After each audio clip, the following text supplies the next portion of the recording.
Welcome back, and today we are discussing the Income Computation Disclosure Standard 3. Yes, it is on construction contracts. Actually, I want to construct a shopping mall. For that, I approached Tata Housing to construct the shopping mall. So, Tata Housing said it's okay. Now, I am contractee and Tata Housing is the contractor. So this ICDS 3 on construction contracts is applicable to me or applicable to contractor, that is Tata Housing. And the first line gives the answer exactly for this. It is actually for income determination of the contractor. So in the construction contract, contractor will earn income, and how to determine the income of contractor, that is discussed in ICDS 3.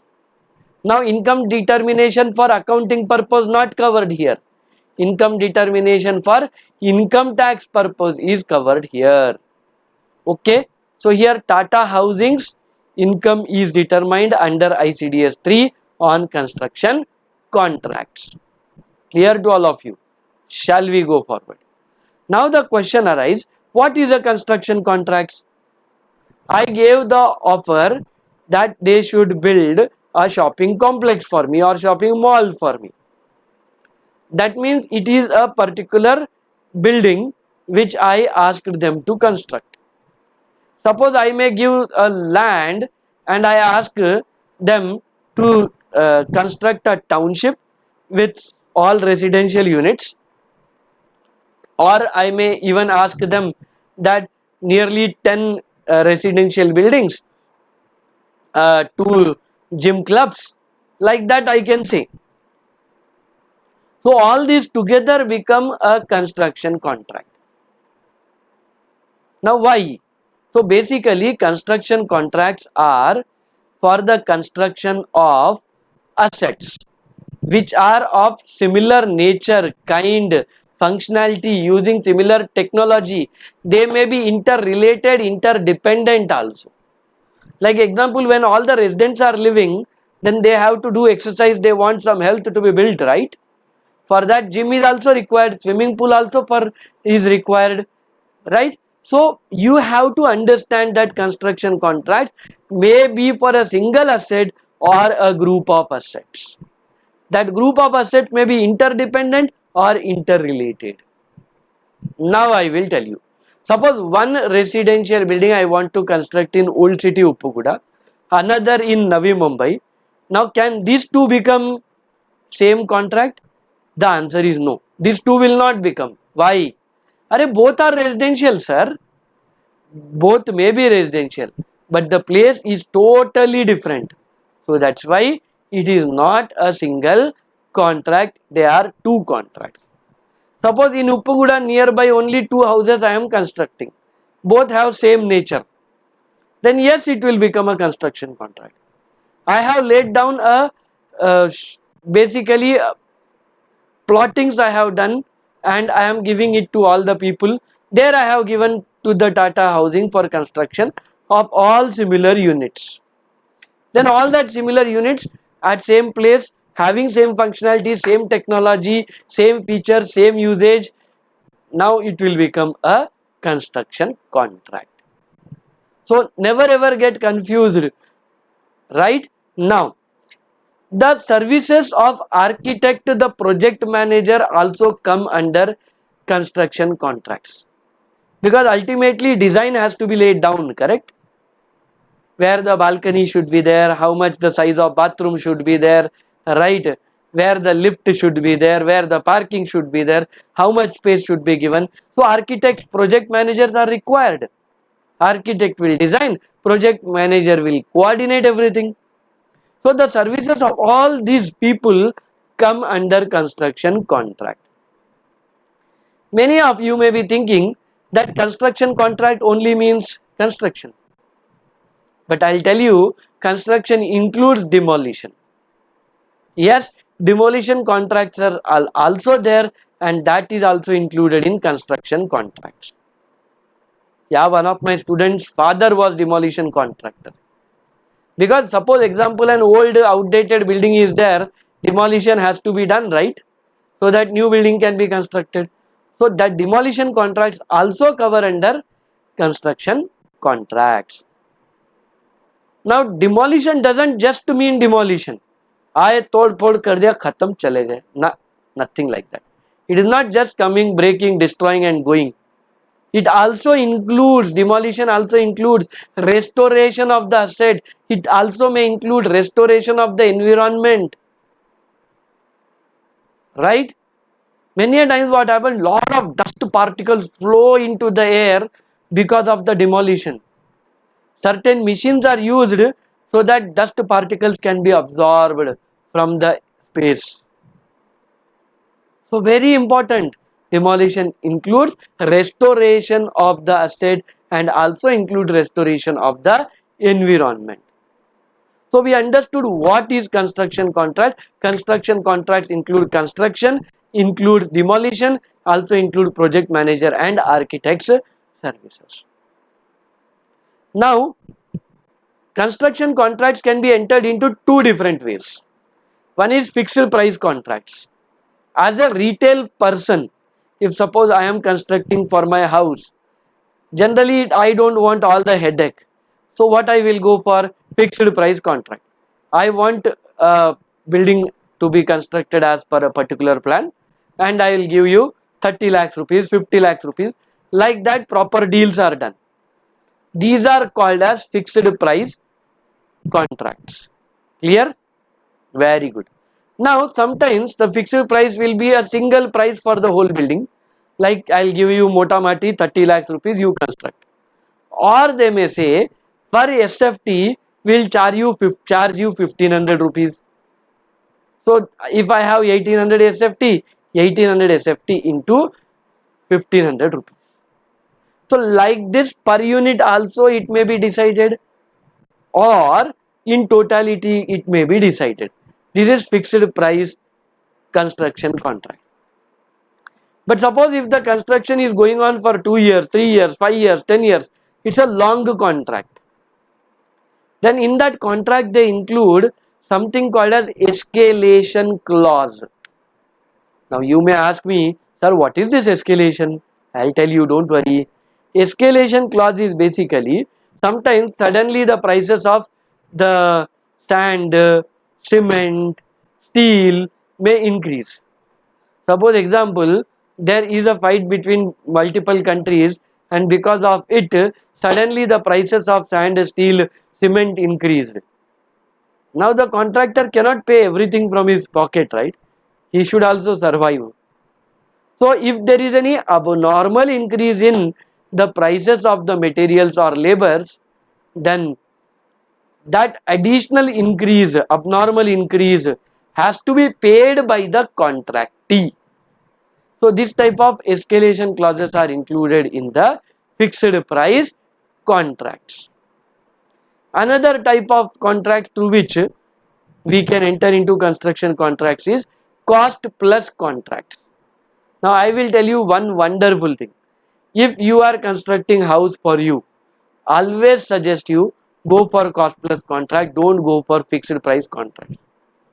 Suppose you go for fixed price contract, the contractor will tell, oh, we will keep this switches, this type of quality doors, this type of things, everything great, they will tell at the start. Later on everything they will manage such that they can maximize their profit, and ultimately you will suffer tomorrow because of fixed price contracts. So I don't support this. But what I support is cost plus contract. Whatever cost incurred by the contractor plus a percentage profit will give to the contractor. Now when it is cost plus contract, the contractor will not have any hesitation to purchase the best quality steel, the best quality switch box, the best quality doors, right? All that he will not compromise on. Just put a check during the purchases so that he will not escalate the prices and you have to pay extra, right? Travel with the contractor while purchasing the materials. Just ensure this. That would be great. So cost plus contracts, you understood, whatever cost incurred for material, labor, right, for services, all together plus percentage profit. This is cost plus contract. Methods are clear to you. But when we determine the income from cost construction contract, we have to take revenue minus cost, correct? This is how we determine. So what is revenue? Now we have to understand. Now revenue, you cannot say that whatever I feel is revenue. Reasonable certainty of ultimate collection should be there. In exam, this word is very important. Write this word. Reasonable certainty of ultimate collection. If reasonable certainty of ultimate collection is there, then only we will call it as revenue. Hey, I am talking not from our perspective. I am talking from Tata Housing perspective, contractor's perspective. For him, it is sure that he will be going to collect. Then yes, record it as revenue. Now you may say, what is the revenue? Now, revenue is basically the initial agreed price for construction of building or dam, bridge, whatever, all that is there. But what is the initial price agreed? That is called as what? That is contract revenue. Now when we talk about initial price includes, agreed includes retention money. Now retention money is what? Suppose contract is going on for next 5 years. Whatever he does will pay everything? No.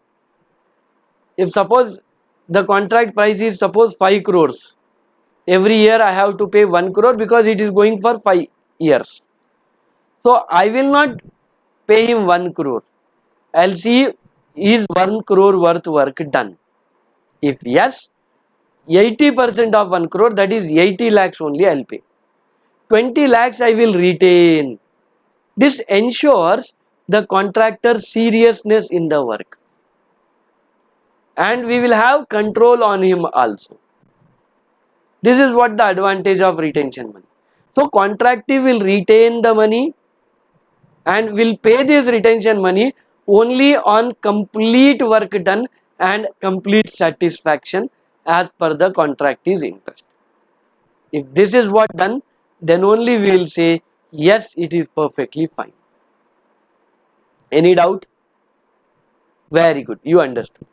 Now what I basically said, that retention money is retained.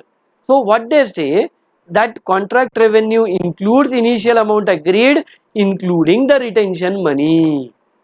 Okay, whatever paid plus retained, both are treated as income. Clear? Paid, retained together are treated as income. Clear? Next thing I will tell you. There are something called as progress billings. What do you mean by progress billings? You may ask me a question. Once certain part of the work is done, the contractor will raise the bill. Right? Because he will not wait till the completion of entire contract and then collect money. Stage by stage he will collect. It would be easy for contractor also. So progress billings are done time to time based on a particular event or time. Once progress billing is done, it is treated as revenue. Whatever the bill amount is there, that is treated as revenue for the contractor. Clear? Any doubt? No doubt. Now, shall we go to the next story? So we understood what is contract revenue? Yes, but small thing which I have to say. Now initial agreed price is the contract revenue. That's okay. But sometimes what we do, this type of balcony is not that good. We want this changes. We want this changes. Hey, false ceiling, these lights are not good. That lights I want. So like that what we do some modification during the course of construction work. And contractor will charge you for the additional work done. Correct?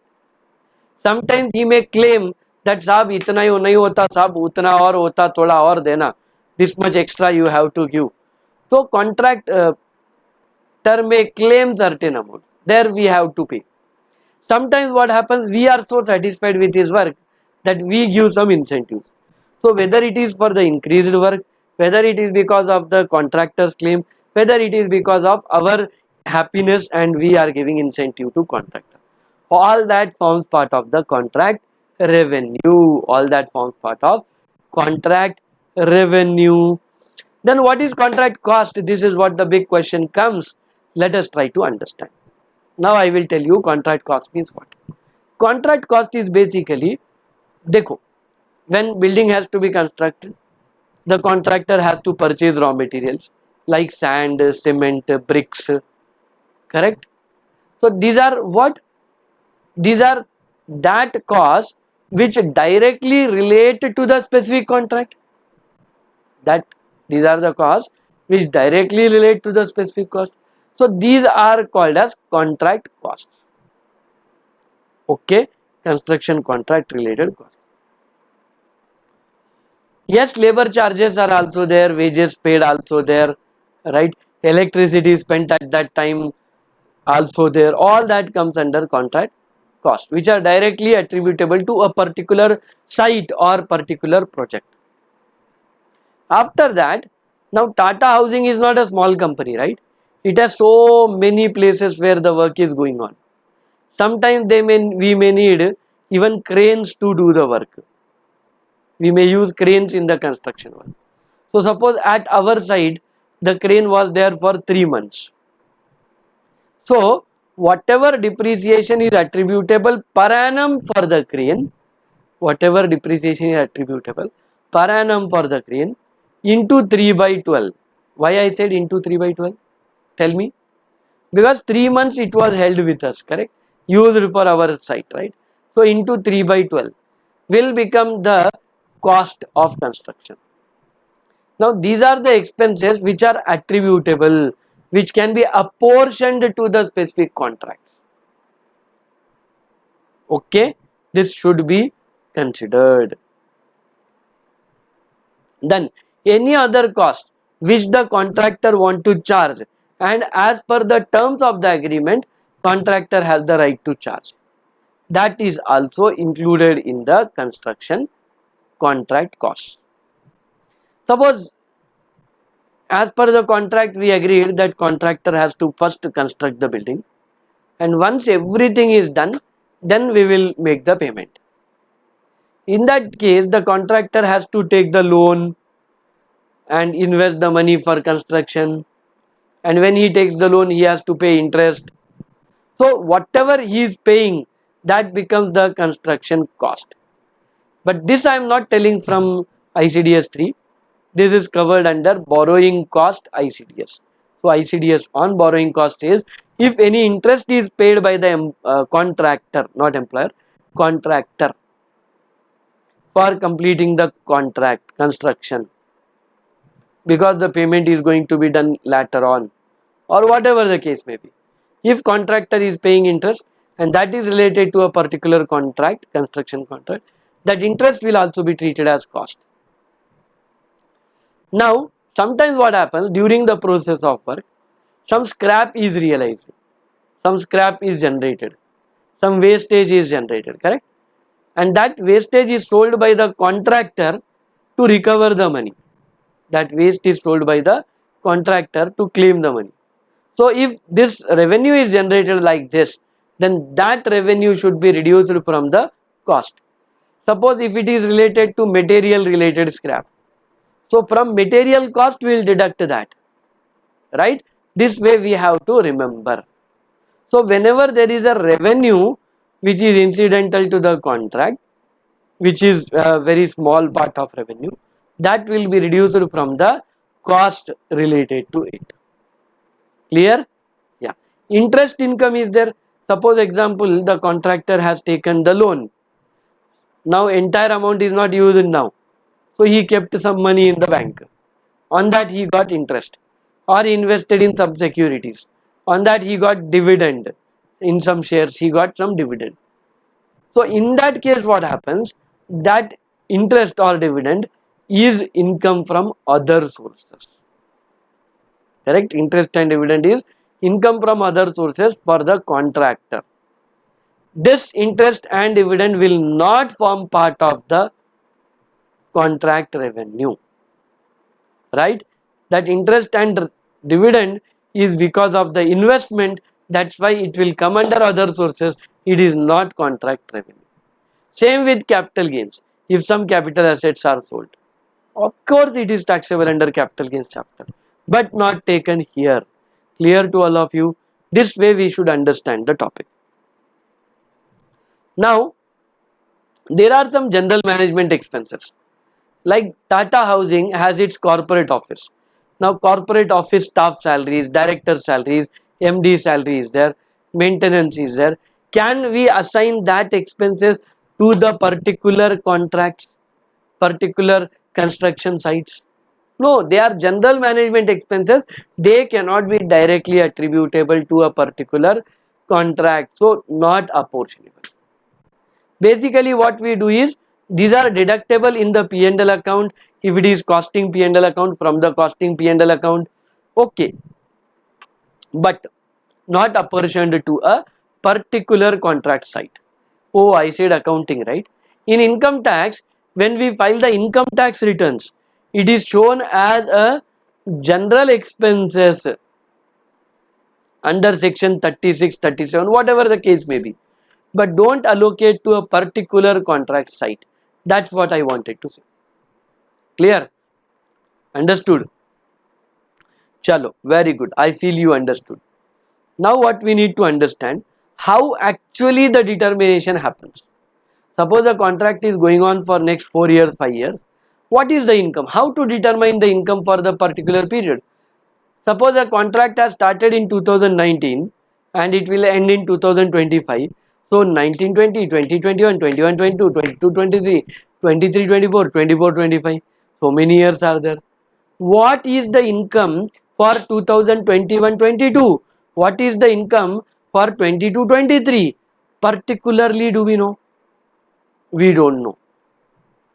For that, what they did, they decided stage of completion method. We also can call it as percentage of completion method. Now here, how to determine the percentage? There are various ways. I'll tell you one way.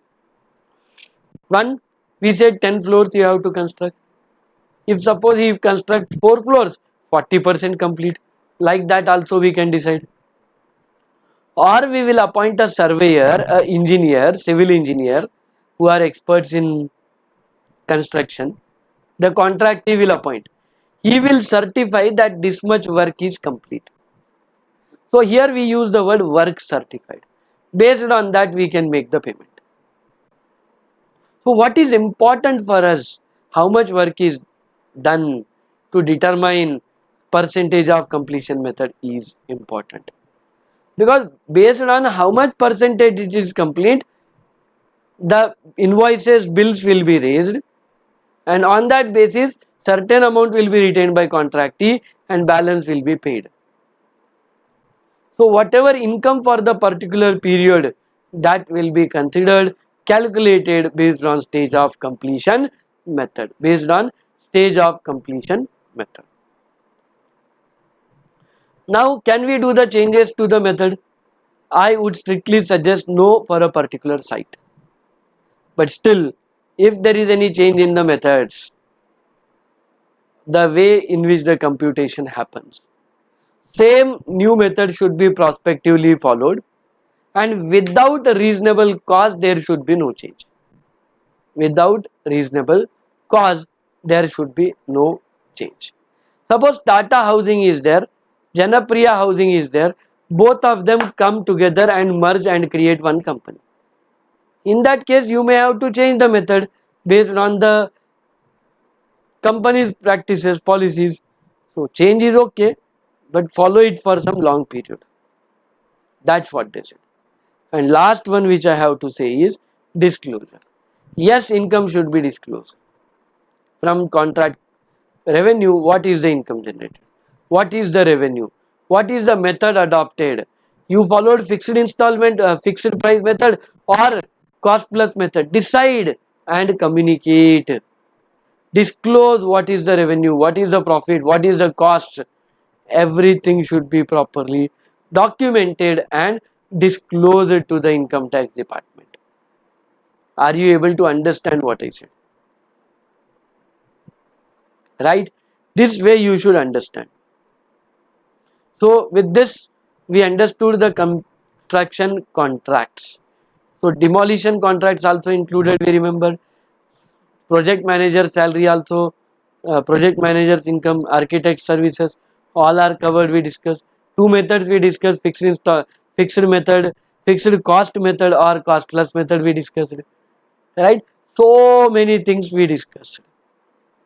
How much percentage is complete, what is the revenue generated, what are the cost and expenses, what is the future time it will take, all that should be disclosed under the ICDS 3 on construction contracts. Good news for all of you. If you complete this, it will help you to complete accounting standard also. So don't miss, try to do both together. Hey, that's it for today, and we completed this ICDS on construction contracts.